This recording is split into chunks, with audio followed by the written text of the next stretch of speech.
How come most startups fail, even when we have more tactics and strategies than ever before? Join the bedside chat of an entrepreneurial couple as they share what it takes to create a business with ease and in flow. Welcome back to another Biz in Flow bedside chat. I'm Natasha Ku. And I am Jachym. Okay. Today is a Sunday, and we didn't do much for our business or our work at all today. Besides recording this podcast. Yeah, straighter up, please. I think I am not sitting straight. I think that we have been recording every day. We haven't actually skipped a single day, which is pretty cool. And we're getting close to 20 episodes, so it's almost 20 days of straight recording every day. We have decided as well to just release 6 times a day instead of every day.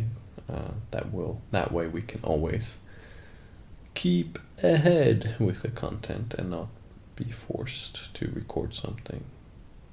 Yeah, I mean, pretty much we just want to be sane when life happens, when, we have company or family visits. It doesn't make sense to always have to, record the end of the night because we might attend a wedding and it just doesn't make sense. So why are we recording today? Because we didn't do anything for the business. Well, I thought something we could talk about today, which would be in the realm of Jachym's expertise, is regarding money, investing in yourself, investing at all, and dealing with money.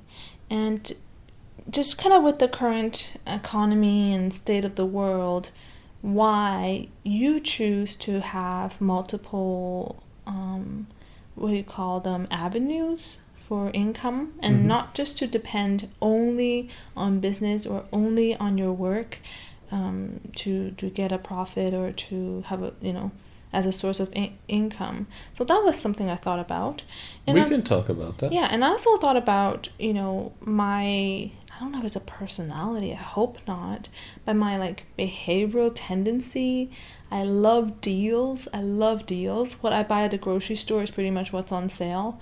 And we kind of just cook with whatever's in our fridge. And it's just kind of very Asian and typical way of behaving. I don't know how I actually started with this kind of habit of going pretty crazy. May it be clothes or just anything at all, but focusing on deals. So I don't know if that's a good idea when it comes to business, because there are a lot of things that we gotta invest in or we gotta purchase, and it's almost time sensitive. Like, for example, the URLs, or what do you call those? The URLs, the website. Domain. Yeah, domain names.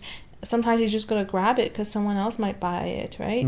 So yeah. Anyways, these are just a bunch of topics that were floating around my head. I was brainstorming a little bit since we didn't do any work today, but I thought that it's quite interesting because how we see money, how we plan to earn money and also save and spend, that's quite important. It's not just a business thing, it's a life thing. Important, it's a life thing, isn't it? Yeah, absolutely. And for whatever reason, financial literacy is not being taught in school, so I can just recommend to anyone out there who's listening to this to actually get some books, listen to podcasts where you can learn about good, sound financial habits and start implementing them, because that will affect your life, especially in the future. And you asked the question why I am choosing or looking at different ways of generating income and revenue. And it's very simple, because if one thing is in trouble, then another thing can provide income. So for me, I am looking at creating several income streams, whether it's with business or investing or real estate or whatever else is out there.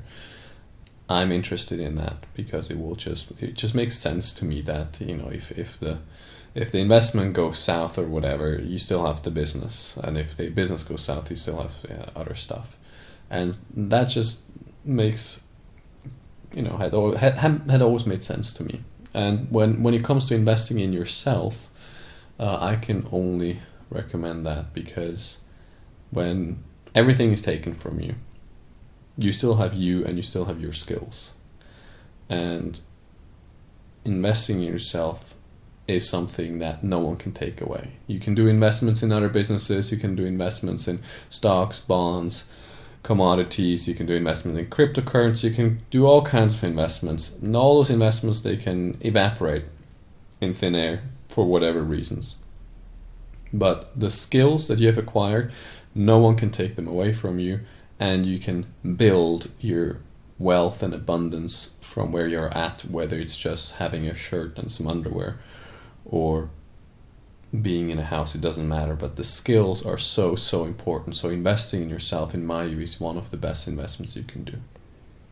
And when you talk about investing in yourself, you're talking about skills, but from all that I know, everything that I know about you, a lot of your investments is not only for learning skills, but to, I guess, make peace with yourself, or to find out more about yourself, to have a better grounding in who you are, and how you can live and operate in your life in this really optimal way, like in a way where it's not completely controlled by your ego, your fears, your worries, your doubts, your insecurities. So that's what I've seen you done again and again, is to actually invest in something that's very not tangible, intangible. Mm-hmm. And I have this experience myself. When I first started Feminine Space, I realized that half of my job, yes, it's to share with the audience, share with my following what I'm all about, what my approach is about. But the other half, because since I was really working with women, and the coaching work asks them to invest in themselves, half the work for me was to actually, I wouldn't say convince them, but to educate them on why it's important to spend time, spend money, and invest in themselves. Because at least for the target audience that I have for Feminine Space, this is a whole pie of people who feel really guilty for taking time for themselves, and people who are very new to doing something just for themselves, and especially for investing in something that is so intangible. It's not like they can come home, they can eat it, or they can wear it. It's something that we often don't really talk about or show off. Like, we can't show off coaching to other people. We can only live the results, and if you hire a good coach and it's a good match and you put the work in, people will notice. But it's not that flashy thing that you buy and then you can show off a minute later. That is very true. So, I mean, there's different kinds of ways to answer this kind of question that you didn't really ask. And one way to look at it is very practical. The person that is executing the business or the skill or whatever it is you. And so when the person improves, when your mind is more at peace, when you feel more at peace, your execution, your productivity will go through the roof, will go much, much higher. So there's a kind of practical, just looking at that of course, when you're in a better state, when you're in a different place, you will be more functional, you will be more productive, and if you implement it, you will create a bigger bottom line. And then there's the other perspective, which is, well, what are we actually looking for? It may look like we're looking for the money and the cars and the houses and the travel and all of that, but in the end, we're looking for feelings. We're looking for happiness. We're looking for ourselves. We're looking for stillness, for peace, for just being at ease with ourselves. And for me, that is much, much more important than any kind of material gains that you can get. Because material gains come and can go. They are not responsible for your well-being and for your peace. they are sometimes an essential part of life, absolutely, and don't get me wrong, I do appreciate to have those things in my life, but much, much more vital to me is my inner life and where I'm at and being at peace with myself rather than at war. And is that something that you can get when you work on yourself or you invest in yourself? Well, it's funny because it's nothing that you get. It's just that other stuff drops away and that natural peace and happiness and joy comes to the forefront. It's a bit different than what we think, where you think we have to build it and make it happen, all of that. It's actually the opposite. It's when all the other things drop away that it's just there. Tell me more about this dropping away. Well, when you look at your day, how much time do you spend in some kind of conflict?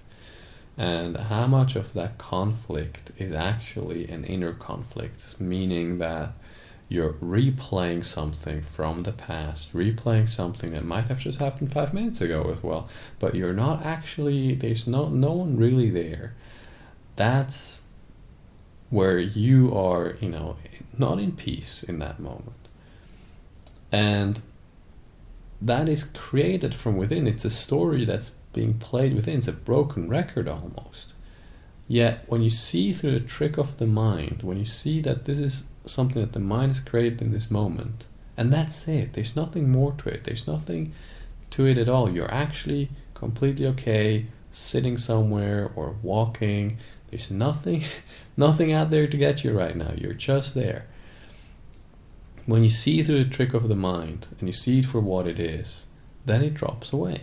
And what I've observed over and over and over again with myself and with clients is that you see through it and you drop into peace, you drop into stillness, you drop into happiness. It's not something you need to construct, it's not something that you have to make happen, it's a recognition. So the question of whether you can get that, in quotes, when you invest in yourself is, well, yes, if you work with the right people, absolutely. If you are working with people who are pointing you away from that, who are pointing you towards techniques and making it happen, all of that, well, maybe that's not going to be as useful then when someone actually just keeps pointing you back to where it's really at. So this really begs the question, how do you choose the right people? Because there are a lot of people out there who are promising a lot.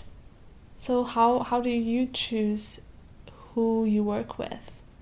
Well, either through recommendation or by just reading up on them, consuming their content, maybe having a call with them, feeling it out whether this is the right thing for me or not, and then deciding from there. That sounds simple enough. I think it is. I guess this is also coming back to the whole content strategy that we have. We don't expect anyone to come knocking on our door, when they don't have any clue who we are. It just doesn't make sense that, anyone would come to us with the belief, with the trust.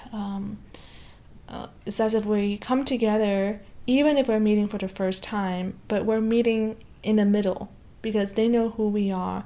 And in some ways, we have also kind of a understanding that a certain type of people or people with a certain type of needs would be attracted to what we have to give, right? Yeah. So this is the reason why we put out a lot of content and we talk about all these social platforms. Is it's important to build that relationship, and at the beginning it really cannot be about the dollar signs, because we're not there yet. Like, why would you ever talk about that?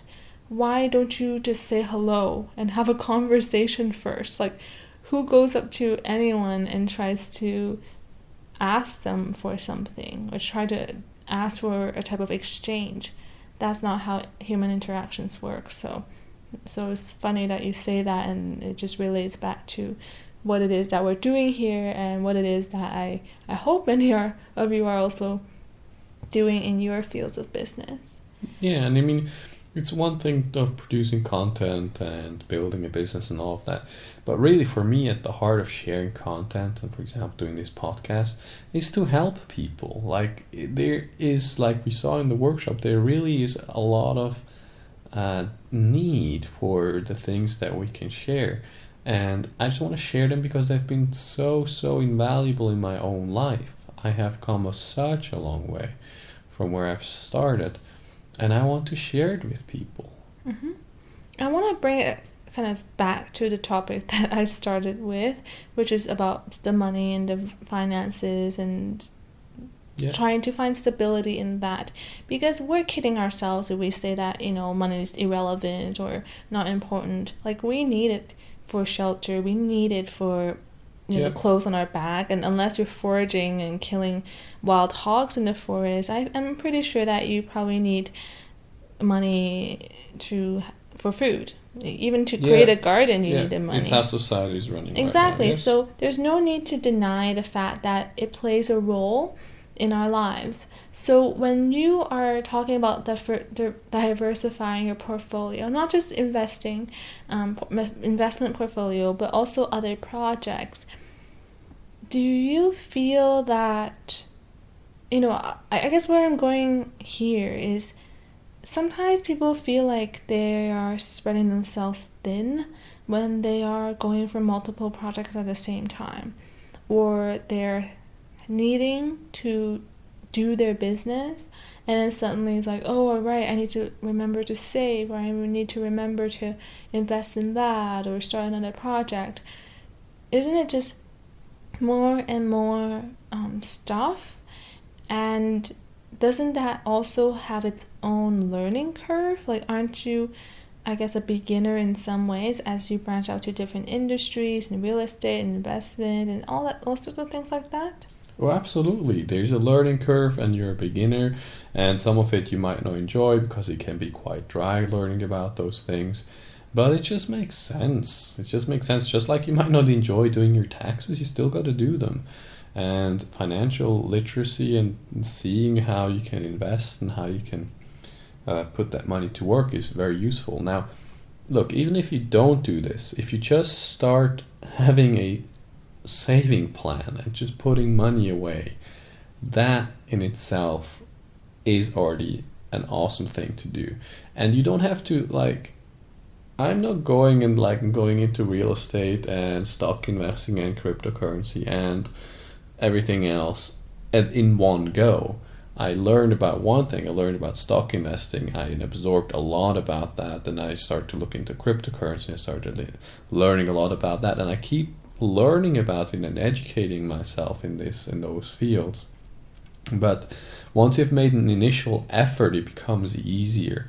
And so if you just start building up a cushion of cash, that is a great start. And then while you're building up that cushion, you can start reading up on different things, what you can invest in, what makes sense for you.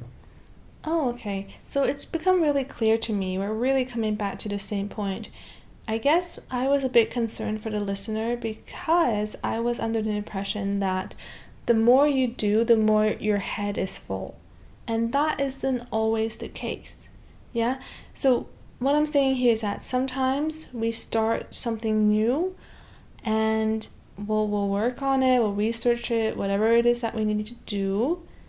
But then once we stop that and we transfer, our energy, our mind, our thinking to the business, say, we're still thinking about the research on, say, investment.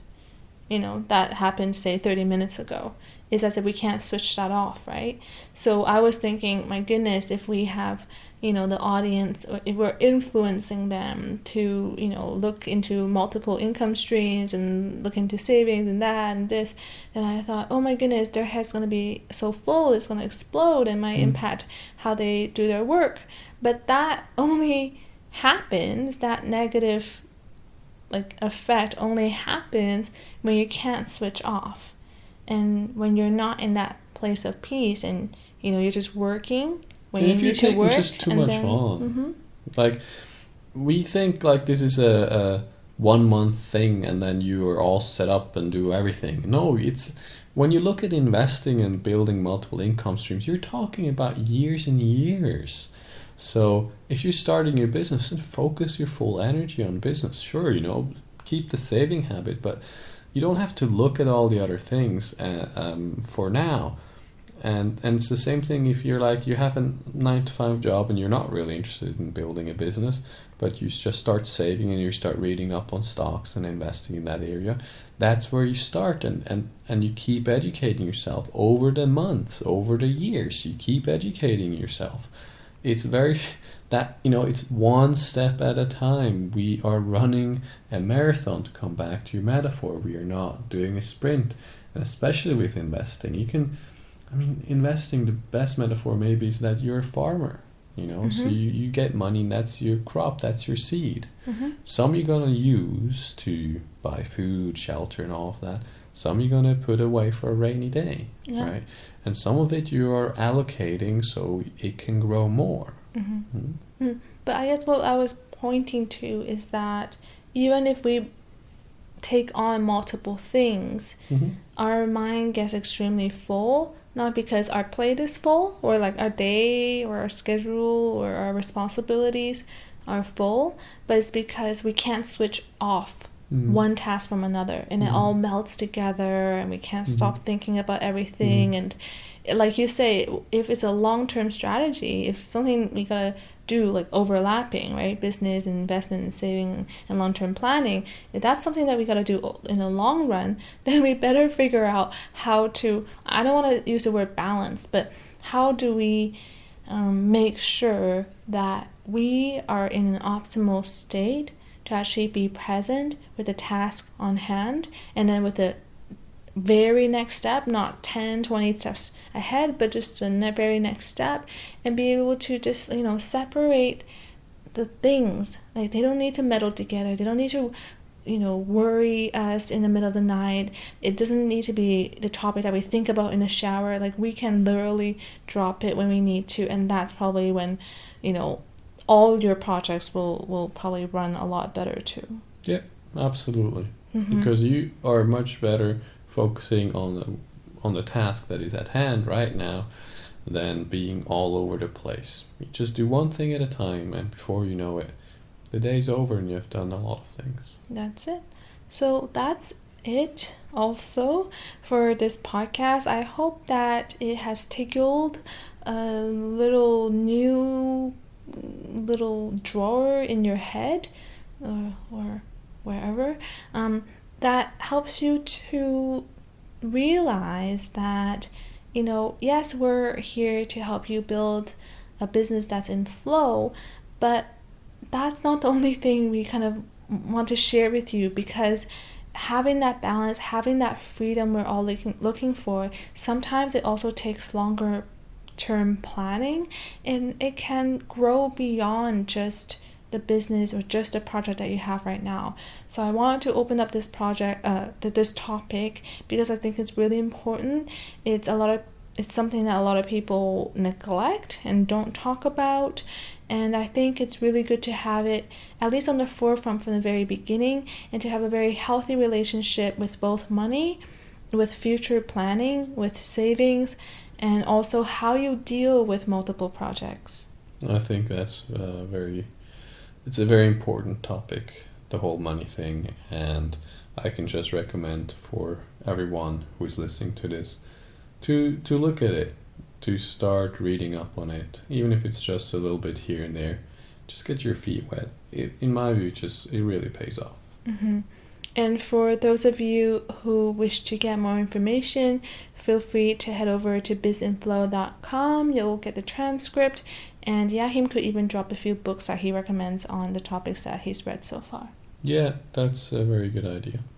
So yeah, get reading, connect with us.